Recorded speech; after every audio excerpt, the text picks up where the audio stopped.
Yeah, I agree with a lot of what David has to say, particularly about social media. I'd make 2 points. One is we've seen technology dramatically influence our politics before, 5 or 6 times. The invention of the telegraph in 1844, so we have national news immediately.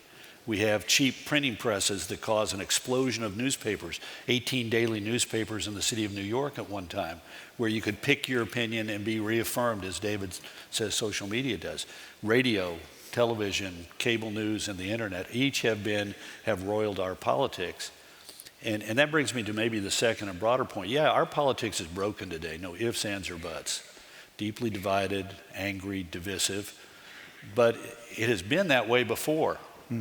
There's going to be a piece tomorrow in the Wall Street Journal Weekend, a long-form piece on this question. I've had a chance to read the draft, and it's brilliantly researched, terrifically written. I think it's going to be a really well-read piece. I think I did a hell of a job with it myself. And the point of my piece tomorrow is we've been here before.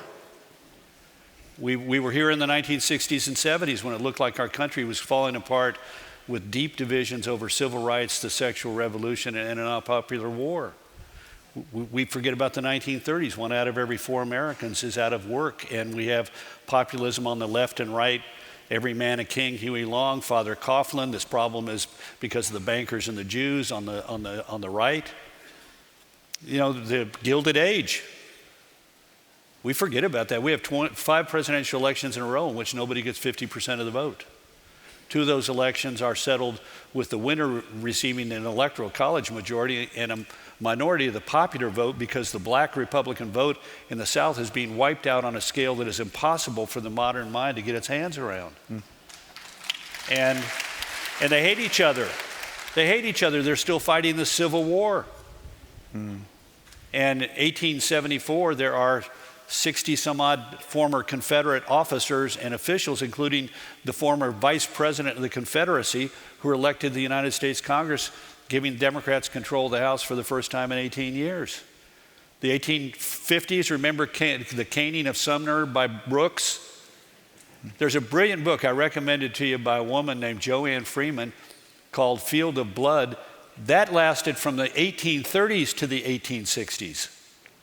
And it was routine for members of Congress to carry weapons onto the floor of the House. We even had a killing. 1838, a Kentucky Whig kills a Maine Democrat over the issue of political corruption. What was the first stolen election in American history? 1824. Andrew Jackson spent 4 years saying a corrupt bargain stole the election. I got 41%, 99 electoral votes, and it was denied me by a corrupt bargain between the John Quincy Adams and the Secretary of State, Henry Clay. And the election of 1800 then ends in a tie in the Electoral College, not between Thomas Jefferson and his opponent, John Adams, but between Thomas Jefferson and his running mate, Aaron Burr, who attempts to steal the presidency. And 36 ballots in February of 1801 determined the election of the President of the United States. So don't tell me we're screwed up today and we've never been here before. Yeah. Listen, we've discussed this before, and certainly you're right. And I suspect a few people here who remember the 1960s. Admit it, it's dim for some of you, not because of age, but because of what you did in the 1960s.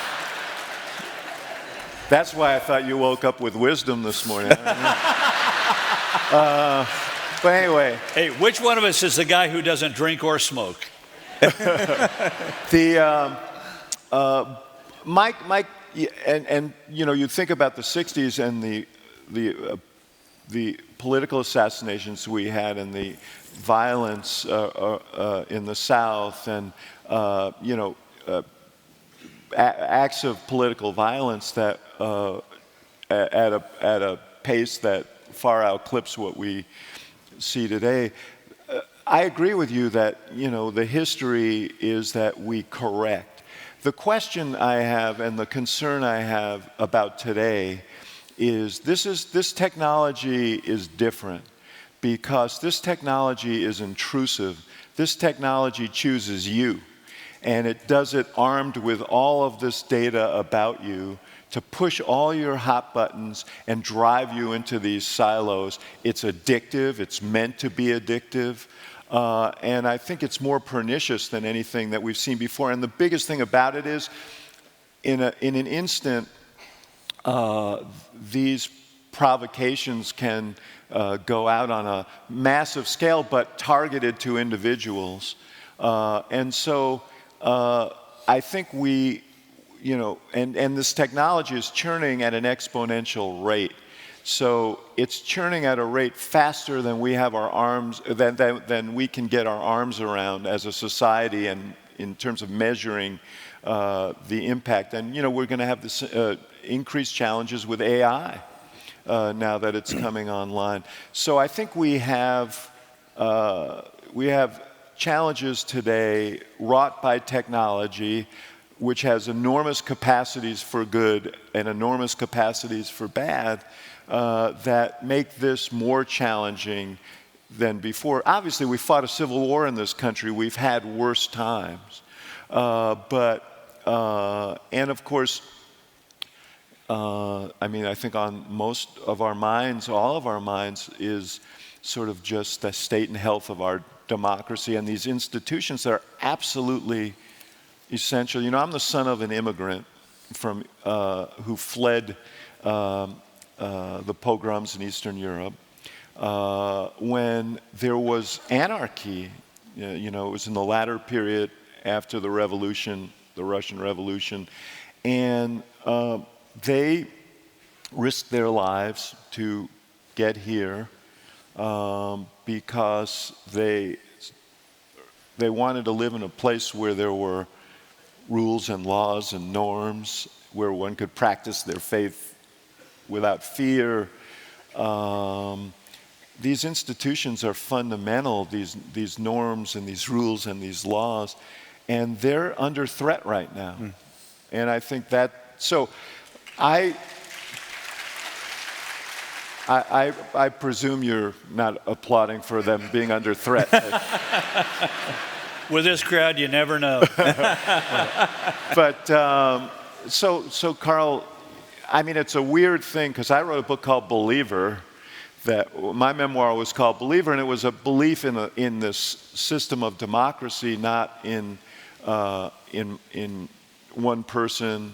And I still have that faith, but it's being tested right now, and it's a weird thing for me to be looking to you for optimism. But that's the awkward position I find myself in. Yeah. Don't worry, I'm happy to help you out.